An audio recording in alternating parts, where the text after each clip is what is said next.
alone and I'm alive.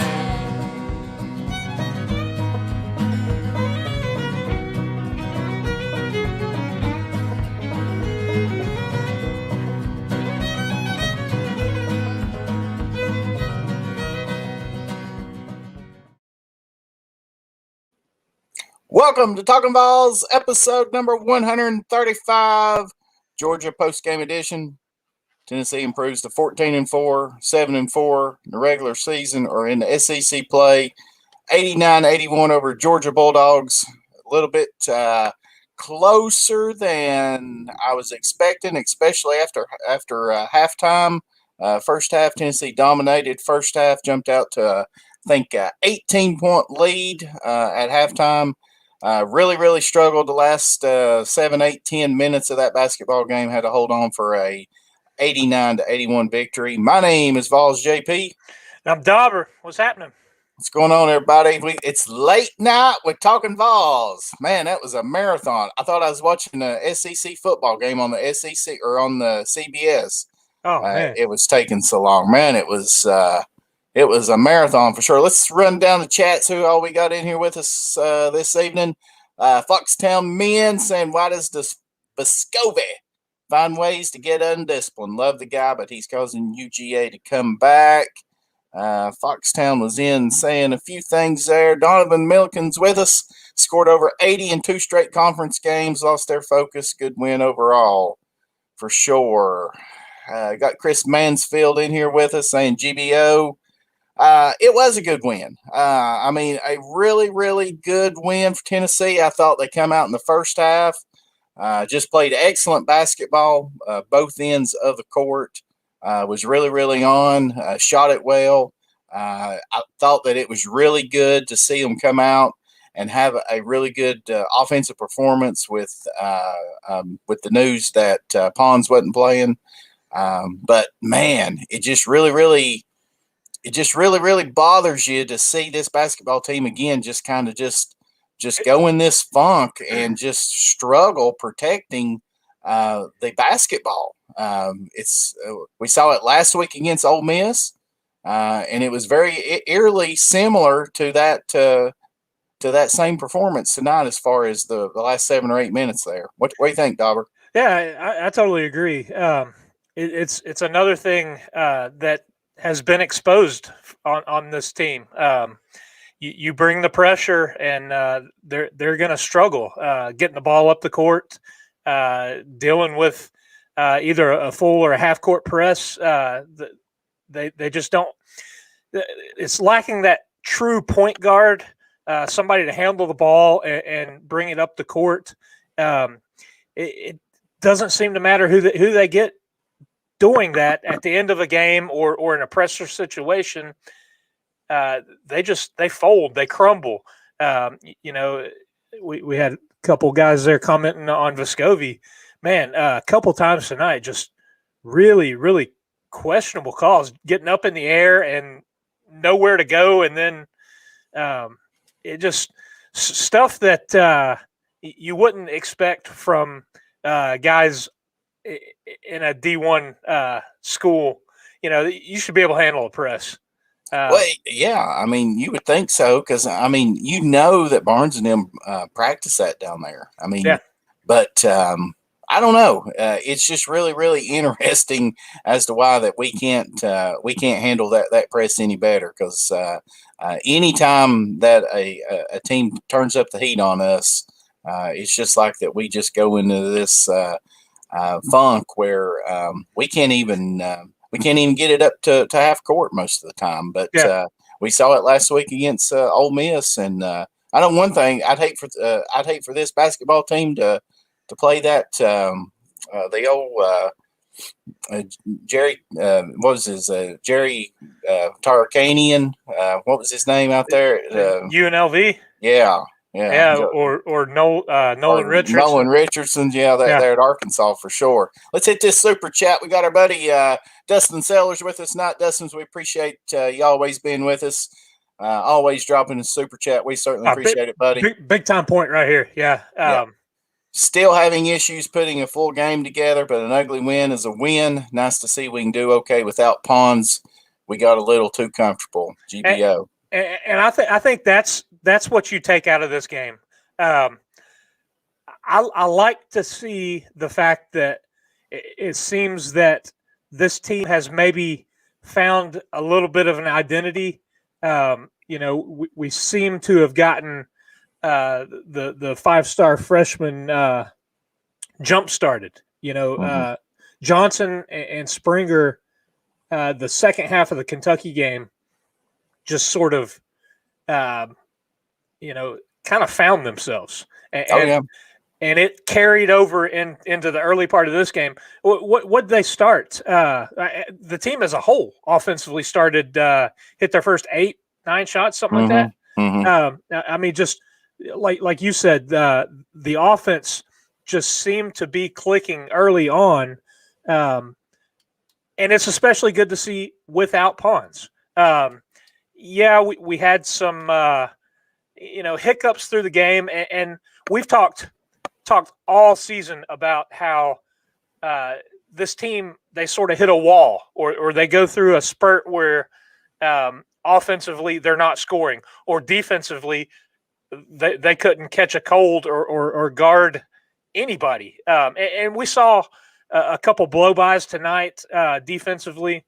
But overall, you've got to look at it. We didn't have the defending defensive player of the year in the conference playing. When Pons is in the middle of the court there, he if he's not blocking a shot, he's altering a shot.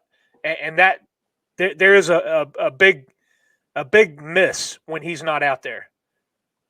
Oh yeah, I mean, there's no doubt on the defensive end for sure. But again, first half, I thought the defense was excellent. I mean, Georgia was having a hard time getting any kind of shots off. Of course, Georgia was pretty cold. I mean, they were throwing up some bricks, but I mean, Tennessee was shooting lots out there in the first half for sure, and built that big halftime lead. But yes, I mean, certainly impressive, because once I didn't know Pons wasn't playing until right there at tip when I turned the game on, and I was like, oh man, this got interesting, because I started looking at Georgia, and I mean, Georgia's won three consecutive in a row. games. Yeah. So and they been came shooting in the ball well. Correct. Yeah. So they certainly came in with some confidence. Let me hit this super chat right here. We got to talk about the Keon dunk. We got to talk about it. We got Vol92 with us with a $4.99 super chat. We appreciate it, Vol92. He said just $5 for the Keon slam. Yeah, that was a thing of beauty, man. That was a thing of beauty. I tell you what, I think if the one that he missed would have gone down, it would have been bigger than that one. Oh yeah, I know it. Yeah. But at that point in the game, just make the layup, Keon. I mean, at that point in the game, Georgia was making their comeback. I don't know if it was a 10-point game, 8-point game at that point in time, but even Jimmy Dykes was saying it there. I mean, Tennessee was fortunate that there were several times that game wasn't cut down to 6 or 4 points for sure, because we would be sloppy with it, and then Georgia would turn around and they'd be sloppy with it, or they would just miss a wide open layup. I wouldn't say wide open, but they cut it to single digits, and then I think missed 3, if not 4. They had 3 or 4 empty trips. Yeah, but we weren't doing anything offensively to extend the lead. Yeah, I know, and I mean, it was up to a 23-point lead, I believe, and there was. I'd have to go back and look. I can't remember if it was 10 or 11 minutes to go, and then it was missed shot, turnover, foul, missed shot, turnover. I mean, Tennessee just got very, very sloppy, and they go through a phase there, a 5 or 6 minute phase, it seems like, that they just completely just lose everything that they were able to do. And I mean, I'm sure that a lot of it had to do with Georgia turning up the pressure, but I mean, this team has got to be able to beat the press. They've got to be able to do that. Got a handful of people asking about Pons in the chat there. Apparently, it was a game time decision. He came out. What I saw on Twitter, he was one of the first guys out on the court for shoot around early on, and I think just kind of said, I'm dealing with some knee soreness. That's the only thing I've seen. So we'll take that as it is. I know he kind of what game was it there? It wasn't the Kentucky game. It was at home when he went up to block a shot and came down a little awkward and then went off. Yeah, I can't remember if that was the Ole Miss game or if that. It wasn't last week, was it? I can't remember. But I know which one you're talking about. He didn't come back in the rest of the game. But I think it's one of those day-to-day things, and I think it's better to play it smart right now and sit him for a conference game against a team that you should beat at home rather than one of these tougher games winding out the season or in the tournament.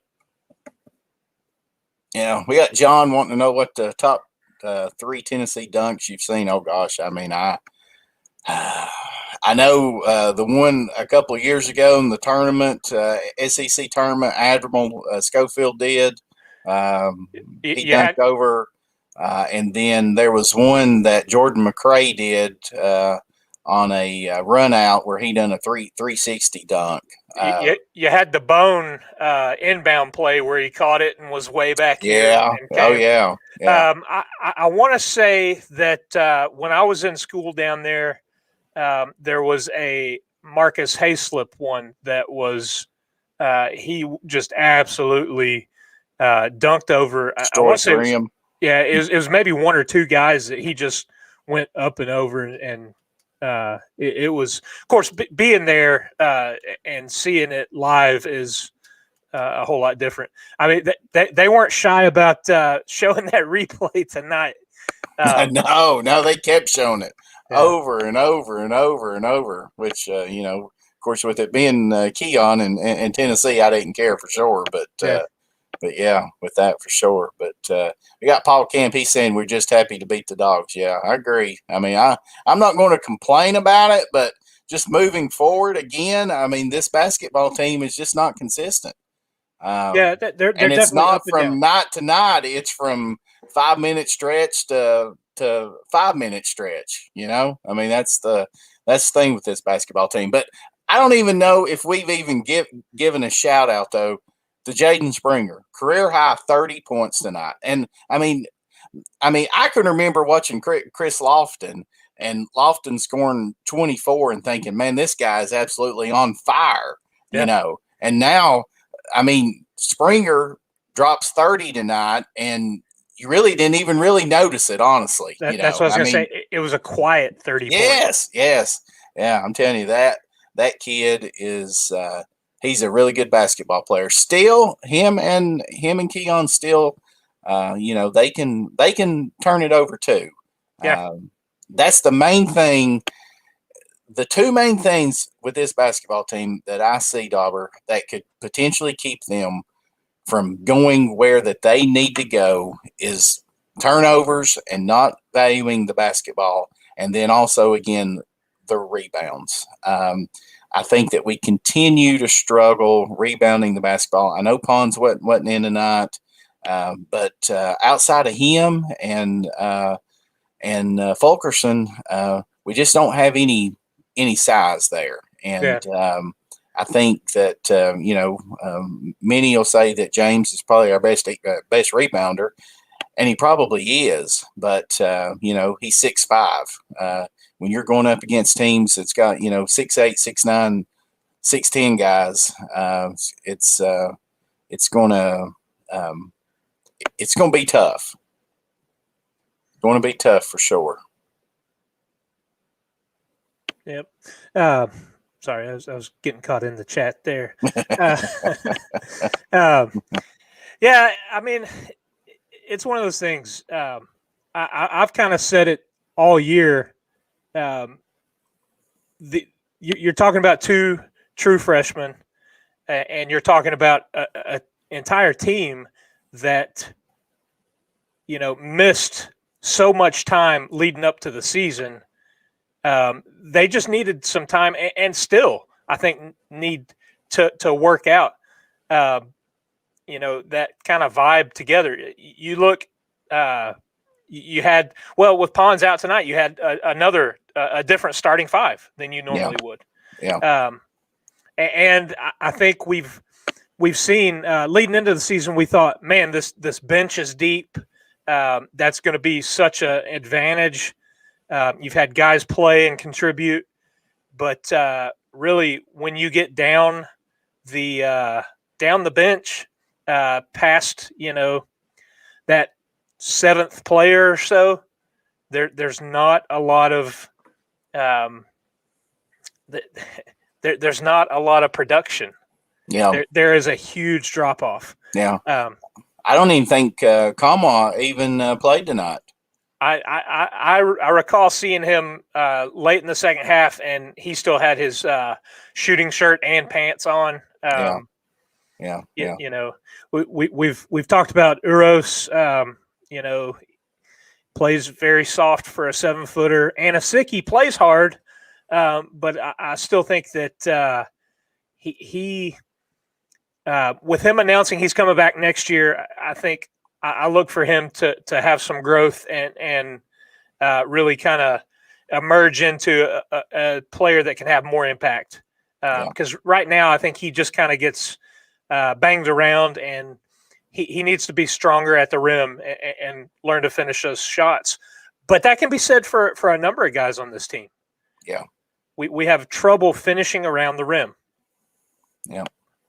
Yeah. Lucas saying if Jaden and Keon come back, include them with Kennedy Chandler, we'd be scary. Oh, yeah. There's no doubts what Tim Bradley was messaging me there saying during the game that we need a point guard. And I said, yeah. I said, too bad that Kennedy Chandler is a year too late. I mean, I fully expect Jaden and Keon to go to the NBA. I mean, currently, right now, I mean, I know things can change, but my goodness, Keon's, what are they saying, possibly number 7th overall draft pick, and lottery pick. Yeah, and if Springer keeps playing like this, like he has the last two, 3 games, his stock is only going to rise. Especially once they get in tournament time and he has a big game in the tournament. When everybody's watching and stuff. So with that, but I think that both of them are gone. I don't think that we'll see either one of them back next year. Selfishly, I would like to see them both back, but just not sure that that's going to happen. Looks like we got 66 folks watching right now tonight. We appreciate everybody hanging in with us here late. I sent that Dauber text and I asked him, I said, man, we're going to be on here all night long. Said it's a marathon basketball game. Looks like we got 30 thumbs up. So if you haven't, we'd certainly appreciate you to smash that like button to let us know that you like what's going on here on the Talkin VAWLS Network. Boogie Bentley and I put out a video this evening talking about some football. I know we got some people talking some football here in the chat, but Boogie and I put a video out this evening just talking about struggles of Tennessee trying to hire a defensive coordinator.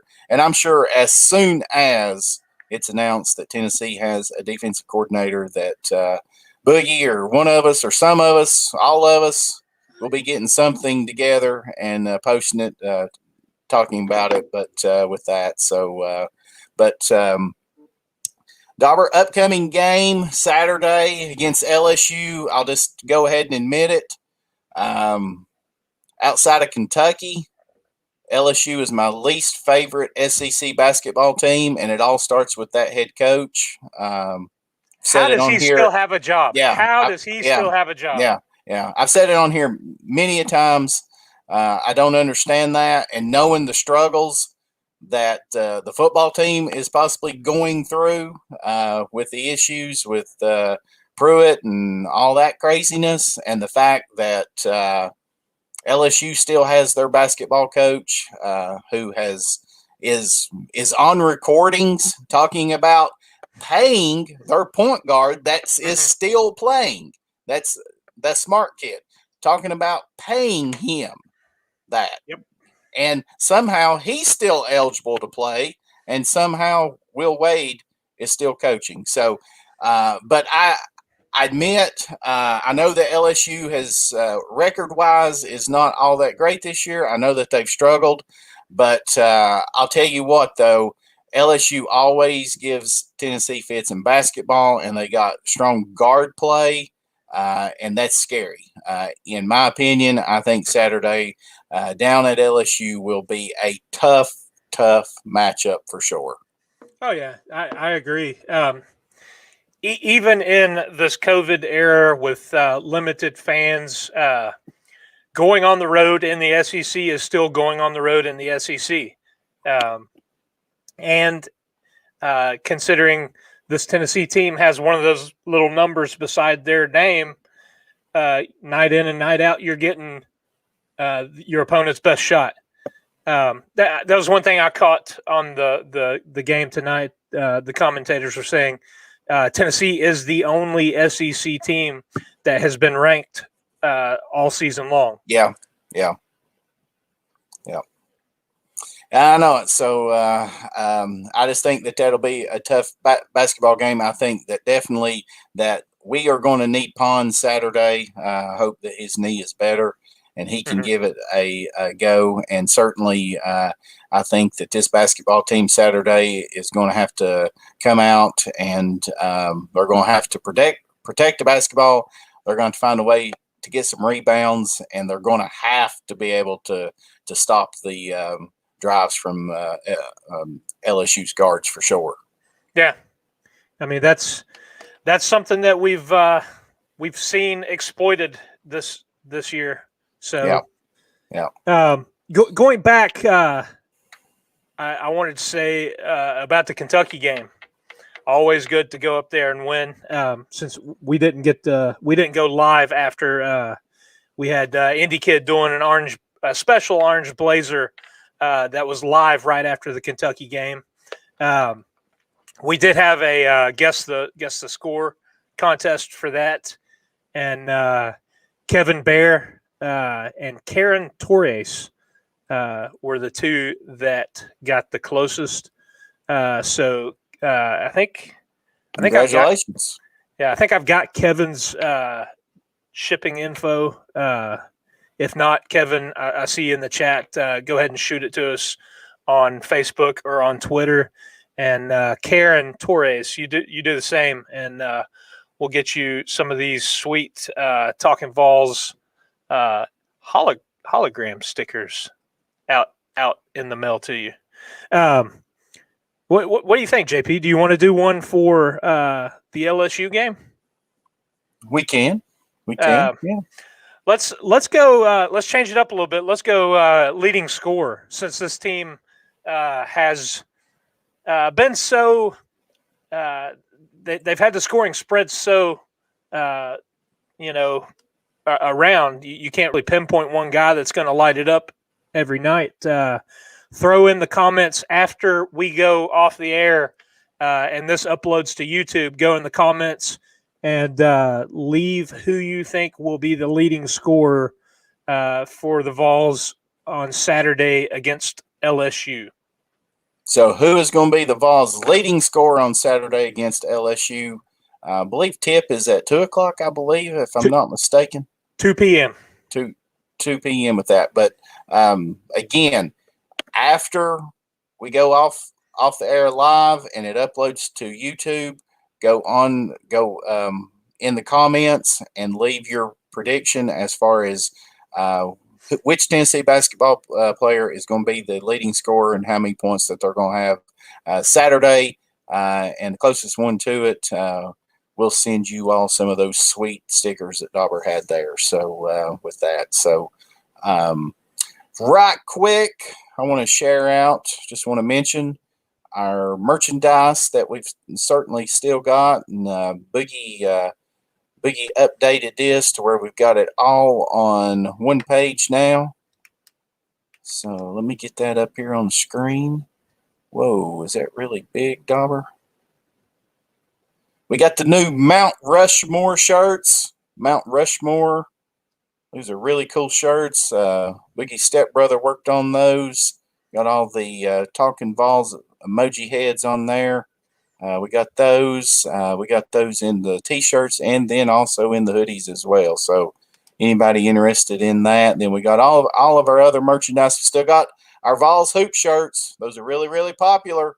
There's really great looking retro looking shirts. And then our traditional sweatshirts and hats. We even got some coffee mugs. Anybody like to drink their coffee, or maybe they like to sip on something else while they're watching the Big Orange play. I think it's supposed to be cold this weekend. Of course, you probably wouldn't have it delivered by the basketball game Saturday, but who knows, you know. You get that Talkin VAWLS mug, get you something nice to drink in that thing. But just want to mention that. The link, it will be down in the description once the video is uploaded. So interested in any of that, certainly welcome to check it out. Yeah, that's right. You can also become a member of the channel, and with that, you get access to all the custom emojis. I don't know if I've seen anybody throwing any up tonight, but you've also got the little power T by your name in the chat as well. That's right. I think that's what 99 cents a month, or you can be a super member for something like $3.99. Yeah, like that. yeah. I think it is $3.99. I believe it is. So with that, so but yeah, that's probably going to wrap it up for tonight. We'll be back, I believe, next Wednesday night, and if I'm not mistaken, that's even a later tip. Tuesday at 8:30. Tuesday at 8:30. So you people tuning in now will have an opportunity to hang out with us again late next Tuesday night as Tennessee scheduled to take on South Carolina. I know, of course, you know, tonight was supposed to have been Florida. And of course, that game was canceled and pushed back. So what Tennessee has, is it 3 games now? We've got Vanderbilt, South Carolina, and Florida. Yeah. That hasn't been played. So it'll be interesting to see if we can get those games made up or not with that. Yeah, so it is going to be interesting. They've got, I think, a week between Tennessee's last scheduled game and the start of the SEC tournament. Okay. So it's going to be one of those things. And if you've got other teams going through situations where, you know, games have to be postponed or switched and moved around, I think the league wants to have the tournament. Although I've seen, you know, and we've had some guys talk here about stuff they've seen about the conference tournament not being played, and I don't see that happening, because you could have a team that really deserves to be in not make it because they're not playing in a conference tournament, or vice versa. So I don't know. It'd be interesting. You know, we kind of made our way through the football season and had some changes, and we're doing the same thing through basketball. Luckily, you know, the Vols had their issues at the beginning of the season, you know, and I think it did kind of hamper them and kind of lead to a slow start. And we're just now kind of getting going, and hopefully we're hitting our stride at the right time here. But we'll see how these next couple of weeks go in terms of the end of the season. Yeah, we definitely will. It's fast approaching for sure. It's fast approaching. We got Bruno right quick. Bruno Ham saying, I think Fulkerson hurt his hand. Asked if we noticed it. I didn't notice that, but certainly be something to keep an eye on over the next couple of days for sure. I know Fulkerson hasn't hasn't played to the level that he did last year. But we definitely need him and Pons Saturday. There's no doubt against LSU that we're going to need those two. So hopefully that he's okay. Hopefully that Pons' knee is not anything that's real serious, and he'll be able to bounce back as well Saturday as Tennessee takes on LSU. But Darber, you got anything else? I'm good, man. Okay. All right. I think that's going to wrap it up for tonight. Indy Kid will be back probably Sunday doing a recap of the LSU game. He'll probably hit on this Georgia game as well some. So if you're not a subscriber of the channel, if you'd like to do that, go ahead and subscribe. That way that you'll be notified of any kind of content that comes out. Again, anything that happens with Tennessee football, as far as the defensive coordinator and hiring of the coaches, I'm sure that we'll be putting some content out with that. But that'll do it for tonight as Tennessee improves to 14-4 overall, 7-4 in league play as they get Georgia Bulldogs 89-81 behind a career high 30 points from Jaden Springer. Until then, we'll see everybody later, and go Vols.